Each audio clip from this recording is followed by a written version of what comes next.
नमस्कार सभी मित्रों का हार्दिक स्वागत और हमारे विद्यार्थियों का भी हार्दिक स्वागत। मैं doctor Mahendra Khadia, assistant professor ABST, department of commerce, government Lohia college Churu. मित्रों, आज हम बातचीत करेंगे टैक्स की कैलकुलेशन किस प्रकार से की जाती है। एक करदाता है और उसके कर की गणना हम करेंगे तो उसकी प्रोसेस क्या है, किस प्रकार से इसकी गणना की जाती है, कौन कौन से हेड्स होते हैं इनकम के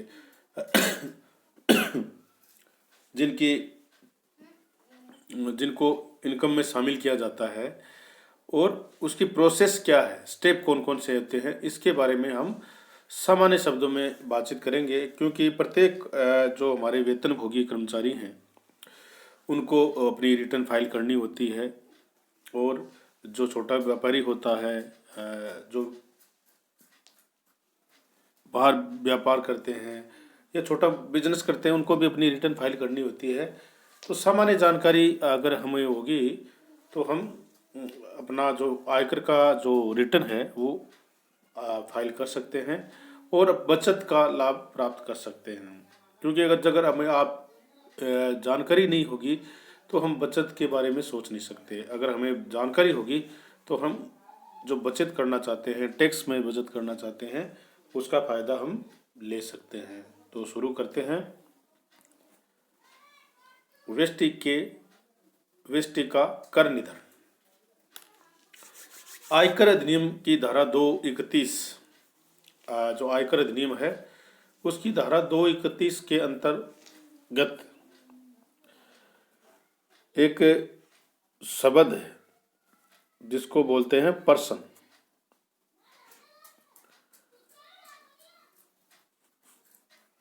क्या बोलते हैं? पर्सन शब्द को परिभाषित किया गया है। हिंदी में बोलते हैं व्यक्ति और इंग्लिश में इसको बोलते हैं पर्सन। अब व्यक्ति के अंतर्गत व्यष्टि, इंडिविजुअल, फर्म, कंपनी, हिंदू अविभाजित परिवार, व्यक्तियों का समुदाय, वैधानिक कृत्रिम व्यक्ति आदि शामिल होते हैं। आयकर अधिनियम की धारा 231 के अंतर्गत जो व्यक्ति शब्द है उसमें इन सब को शामिल किया गया है। व्यष्टि, फर्म, कंपनी, हिंदू अविभाजित परिवार, कंपनियों का समुदाय, वैधानिक कृत्रिम व्यक्ति को इसमें शामिल किया जाता है। व्यष्टि की आय की गणना करने के लिए निम्नलिखित चरण पूरे किए जाते हैं, या निम्नलिखित जो चरण है उनको स्टेप बाय स्टेप हमें पार करना होता है। उसके बाद ही हम हमारे जो टैक्स की है जो गणना है वो कर सकते हैं।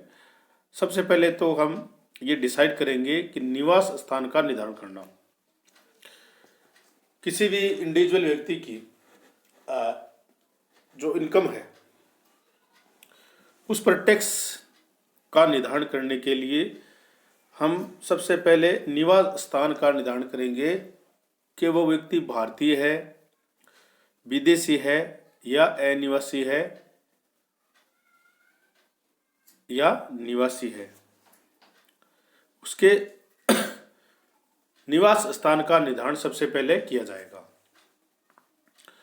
निवास स्थान का निर्धारण करने के बाद ही हम नेक्स्ट स्टेप पर बढ़ सकते हैं। अगर निवास स्थान का निर्धारण नहीं किया तो हम टैक्स की गणना नहीं कर सकते हैं। निवास स्थान का निर्धारण करने के बाद कि वो निवासी है या अनिवासी है। प्रत्येक शीर्षक की आय ज्ञात करना। सेकंड स्टेप है कि करदाता के निवास स्थान के आधार पर उसकी विभिन्न शीर्षकों की आय का निर्धारण करना। अगर व्यक्ति भारतीय है तो उसके निवास स्थान का निर्धारण करने के बाद उसके विभिन्न शीर्षक, अब शीर्षक कौन कौन से शीर्षक की जो आय है वो इसमें हम शामिल करेंगे। उन शीर्षकों की आय को आपको ज्ञात करना होगा। जैसे income from salary, income from house property, income from business and profession और income from capital gain and income from other sources. ये 5 हमारे जो हेड हैं मुख्य, इन सब शीर्षकों की आय हमें कैलकुलेट करनी होती है सेकंड स्टेप में। इन सब का निर्धारण करने के बाद कर मुक्त आय को छोड़ना। अगर हमारे जो शीर्षक की आय है उसमें कर मुक्त कोई आय है और उसको हमने शामिल कर लिया है, तो उसको हमें शामिल नहीं करना है। प्रत्येक शीर्षक की आय ज्ञात करते समय उसमें से कर मुक्त आय को शीर्षक की आय में शामिल नहीं करेंगे। किसी भी शीर्षक में उसकी आय को शामिल हमें नहीं करना है। उदाहरण के लिए बात कर लेते हैं कि कुछ आय हैं वो कर मुक्त होती हैं और प्रत्येक शीर्षक के अंतर्गत उसको कर मुक्त माना जाता है। तो अगर उस हिस्सा आपने शामिल कर लिया है तो उसको हमें शामिल नहीं करना है। ये बात आपको ध्यान में रखनी है, कर मुक्त आय को छोड़ना है। परंतु इसके साथ साथ मानी गई आय का भी समायोजन करना है। यदि धारा 60 से लेकर 64 के प्रावधानों के अनुसार करदाता की आय में अन्य व्यक्तियों की आय को शामिल किया जाता है, तो ऐसी आय को आयकर की शीर्ष करदाता की आय में यथास्थान का मतलब होता है संबंधित शीर्षक में उसका समावेश किया जाएगा। मानी गई आय होती है, जैसे उदाहरण हम समझे, नाबालिग जो बच्चा होता है और उसके द्वारा कोई आय अर्जित की जाती है, तो माता पिता में से जिसकी आय अधिक होती है उसकी आय में उसको शामिल किया जाता है, वो होती है मानी गई आय। तो उसका समायोजन भी हमें करना है, मानी गई आय का समायोजन करना। इसका नेक्स्ट है हानियों का समायोजन करना। हमने 5 जो हमारे हेड हैं मुख्य आय के, उन सब की हेड की आय ज्ञात करने के बाद अगर किसी हेड में ऋणात्मक आय प्राप्त हुई है तो ऐसी ऋणात्मक आय को अन्य आयों से अपलिखित करना होगा, राइट ऑफ करना होगा। ऐसी अपलिखित करने के बाद आयों को, जो ऋणात्मक है उसकी आय को अपलिखित करने के बाद यदि कोई ऋणात्मक आय को आगे ले जाकर धारा 70 से 80 तक के जो प्रावधान है उसमें उसको अपलिखित किया जाएगा। बाय चांस अगर हमारी जो इनकम है और उसकी जो आय है, हानि है, जिनको हम आगे ले जाएंगे, कैरी फॉरवर्ड करेंगे और उसको धारा 70 से 80 तक के जो प्रावधान हैं उन प्रावधानों के अंतर्गत उनको राइट ऑफ किया जाएगा। इसलिए हानियों का समायोजन करने के बाद ये स्टेप पूरा करने के बाद सकल कुल आय ज्ञात करना। उपयुक्त के पश्चात समस्त शीर्षकों की समायोजित आय का योग किया जाता है, जिसे हम कुल आय कहते हैं। क्या बोलते हैं? सकल कुल आय ज्ञात करना। ये सब समायोजन करने के बाद हमें समस्त जो 5 हमारे हेड हैं उन सब की समायोजित आय का योग किया जाता है, जिसे हम ग्रोस टोटल इनकम बोलते हैं। ग्रोस टोटल इनकम बोलते हैं। नेक्स्ट है कटौतियां प्रदान करना। सकल कुल आय में से आयकर अधिनियम अध्याय 6 में वर्णित धारा 80C से 80U तक के जो प्रावधान है उन सब की कटौतियां प्रदान की जाएगी। धारा 80C से लेके 80U तक के जो प्रावधान है उन सब की कटौतियों की जो छूट है उसको प्रदान की जाएगी। जो जो कटौती की मांग वो करता है उन सब की कटौती हमें प्रदान करनी होती है। कुल कर योग्य आय ज्ञात करना। सकल ग्रोस टोटल इनकम में से 80C से लेके 80U तक के जो कटौती है वो घटाने के बाद जो आय आती है उसको हम बोलते हैं कुल कर योग्य आय ज्ञात करना। इन सब कटौतियों को सकल कुल आय में से घटाने के बाद जो राशि बचती है उसे हम करदाता की कुल आय कहते हैं, यानी टैक्सेबल इनकम कहा जाता है। ग्रोस टोटल इनकम में से हमने कटौतियों को जो है मांग की थी, वो सब 80C से U तक की जो कटौती है वो छूट देने के बाद जो इनकम आएगी उसको हम बोलेंगे टोटल इनकम या टैक्सेबल इनकम, जिस पर टैक्स आपको कैलकुलेट करना है। आय का अपसाधन। देखिए जो इनकम आएगी टैक्सेबल वो आपको राउंड फिगर में करनी है। उसको राउंड फिगर को समझने के लिए देखिए, उक्त कुल आय में से 10 रुपये के निकट राशि में उसको परिवर्तित किया जाएगा। जो राशि है 5-6 रुपये या 7 रुपये 8 रुपये आती है लास्ट का फिगर, उसको हमें 10 रुपये के राउंड फिगर में उसको चेंज करना है। इसके अंतर्गत अंतिम अंक की राशि यदि 5 या इससे अधिक है तो हम 10 रुपये तक बढ़ा देंगे। जैसे 7 रुपये है तो उसको 10 रुपये बढ़ा देंगे, परंतु अगर 4 रुपये है तो 4 से कम है तो उसको हम छोड़ देंगे। राउंड फिगर में करने का मतलब ये होता है कि हमें निकटतम रुपये में उसको चेंज करना होता है। 10 रुपये में उसको चेंज करेंगे। 5 से ज़्यादा है तो 10 में चेंज कर देंगे, 5 से कम है तो उसको छोड़ देंगे। ये होता है आय का अपसाधन।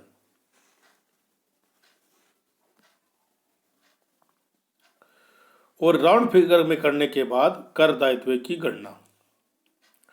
कुल आय की गणना के पश्चात करदाता के कर दायित्व की गणना की जाती है और भिन्न भिन्न आय पर अलग अलग दरों से कर लगता है।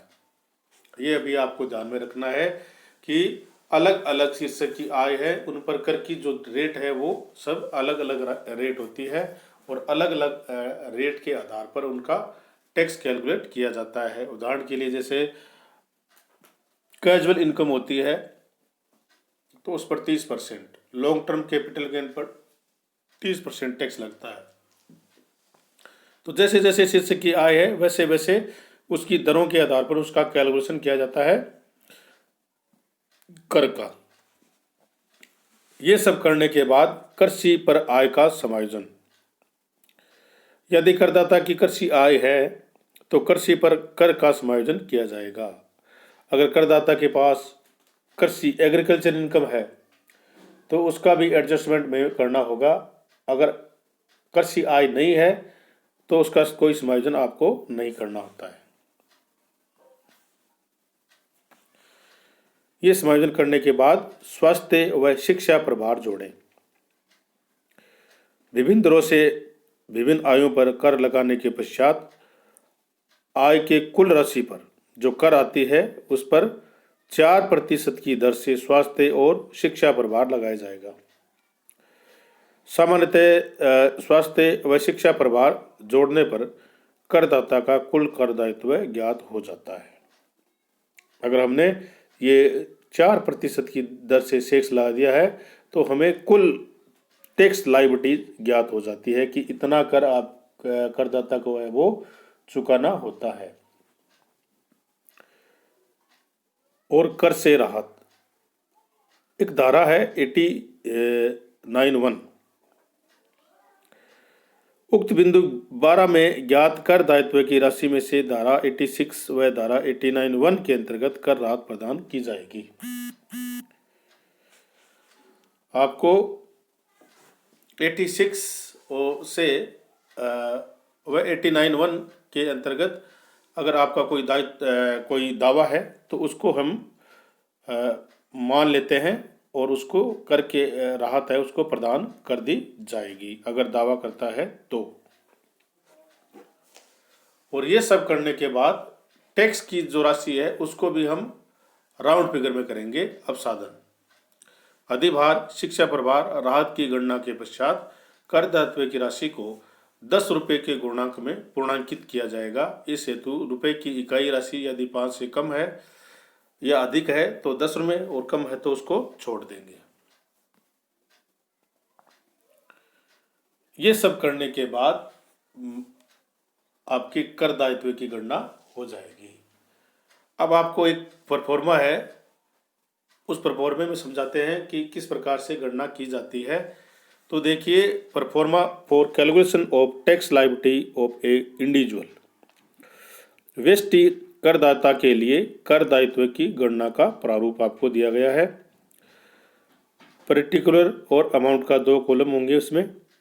Income from salary head first, income from house property second, income from business and profession third, income from capital gain and income from other sources.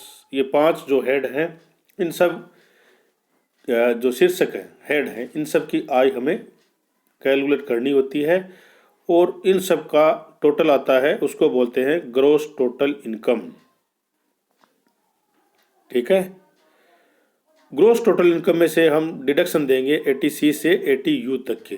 कटौती है जो छूट की मांग करदाता करता है, उसको 80C से U तक की छूट देंगे, तो टोटल टैक्सेबल इनकम आपको कैलकुलेट हो जाएगी। टोटल टैक्सेबल इनकम में हम एग्रीकल्चर इनकम को ऐड करेंगे और LTCG का मीनिंग होता है long term capital gain plus casual income plus dividend from Indian companies under section 115 BBDA in axis of 10 lakh plus royalty of patent under section 115 BBF plus income from transfer of carbon credits under section 115 BBG plus STCG का meaning होता है short term capital gain under section 111A plus LTCG from share acquired before 1/12/2018 under section 112A। जो ये मैंने income बताई थी, इन सब income को टोटल इनकम में से लेस करना है और एग्रीकल्चर की इनकम है उसको हमें ऐड करना है। इसके बाद क्या करेंगे, less tax on agriculture income, जैसे 2.5 लाख है, 3 लाख है या 5 लाख है। ये करने के बाद अब हम शुरू होते हैं। Tax on casual income rate आपकी कितनी आएगी, 30%। नेक्स्ट आपका आएगा tax on long term capital gain LTCG पर 20% की दर से। और next tax on short term capital gain under section 15% आएगी 111A के तहत। फिर tax on LTCG if benefit of indexations is not taken at the rate 10% under section 112D second. Next है tax on LTCG on shares exceed 1 lakh at the 10% under section 112A। Next है dividend from domestic company if excess 10 lakh at the rate 10% under section 115 BBDA। और royalty कोई income है या patent की कोई income है, उस पर भी आपको टैक्स 10% से लगाना है। इनकम फ्रॉम रॉयल्टी और patent 10% under section 115 BBDA F BB। Income from royalty और पेटेंट अंडर सेक्शन 10% टैक्स लगता है उस पर। और जो धारा है वो है 115 BBF।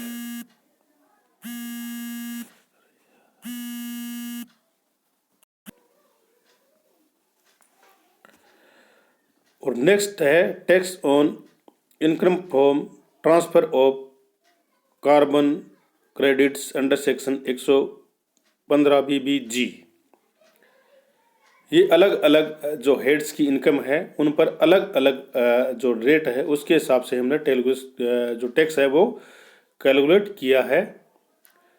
ज़रूरी नहीं कि सबके जो इनकम है वो सब हेड की इनकम हो। जिस हेड की इनकम है उसको उसी रेट से हम मल्टीप्लाई कर देंगे, बाकी हम उसको डैश डैश कर देंगे, तो टोटल टैक्स आपको कैलकुलेट हो जाएगा। इसके बाद आपको rebate under section 87A if total income does not exceed 5 lakh. अगर आपकी 5 लाख से इनकम कम है तो 87A के तहत आपको एक छूट मिलेगी, और ये छूट देने के बाद आपको सरचार्ज ऐड करना है 10%, 15%, 25 और 37। अगर आपकी टोटल इनकम 50 लाख है तो 10%, 1 करोड़ है तो 25, 2 करोड़ है तो 37%, 25 और 5 करोड़ है तो 37% आपको सरचार्ज देना है। टैक्स प्लस सरचार्ज हम का टोटल यहाँ आ जाएगा। यहाँ देखिए ये लिखा हुआ है, यहाँ आ जाएगा टैक्स और surcharge. Less marginal relief if any, अगर कोई हो तो उसको मार्जिनल रिलीफ प्रदान की जाएगी। और फिर हम क्या करेंगे, 4% की दर से हेल्थ एंड एजुकेशन सेस आपको इसमें टैक्स में प्लस करना है। Amount of tax plus surcharge, इस पर हम 4% की रेट से टैक्स देंगे। ये टैक्स ऐड करने के बाद आपको रिलीफ देनी है 86 एंड 89(1) की छूट आपको यहाँ देनी है। और ये छूट देने के बाद आपको अमाउंट ऑफ टैक्स लायबिलिटीज वो आपका कैलकुलेट हो जाएगा। और अमाउंट ऑफ टैक्स लायबिलिटीज के बाद अगर आपने टैक्स डिडक्ट एट सोर्स में टैक्स कटाया है तो उसकी राशि, एडवांस पेमेंट ऑफ टैक्स, अगर आपने एडवांस पेमेंट ऑफ टैक्स किया है तो दोनों की राशि को ऐड करके अमाउंट ऑफ टैक्स लायबिलिटीज में से लेस कर देंगे, तो आपका net amount of tax payable of refundable on self assessment. अगर आपका कोई टैक्स बकाया है तो आपको चुकाना है, और आपने ज़्यादा टैक्स चुका दिया है तो आपका रिफंड आपको मिल जाएगा। और फिर उसको हम कर देंगे राउंड ऑफ, जैसे 10 रुपीज़ में उसको राउंड ऑफ करना है। 5 से ज़्यादा है तो 10 रुपये, और 5 से कम है तो छोड़ देंगे। ये प्रोफार्मा है आपके टैक्स इनकम टैक्स रिटर्न भरने का। ये इसका फर्स्ट पार्ट है और ये इसका सेकंड पार्ट है। तो इस प्रकार से हम टैक्स की कैलकुलेशन बहुत ही सिंपल और आसान तरीके से कर सकते हैं। आपको इसकी सामान्य जानकारी होनी चाहिए। आप सभी मित्रों का, हमारे विद्यार्थियों का बहुत बहुत धन्यवाद। और मैं आशा करता हूं कि आप इसको ज़्यादा से ज़्यादा शेयर करेंगे, ताकि ज़्यादा से ज़्यादा इसको जो विद्यार्थी हैं, हमारे कर्मचारी हैं, उन सबको इसका फ़ायदा मिल सके। धन्यवाद, थैंक यू।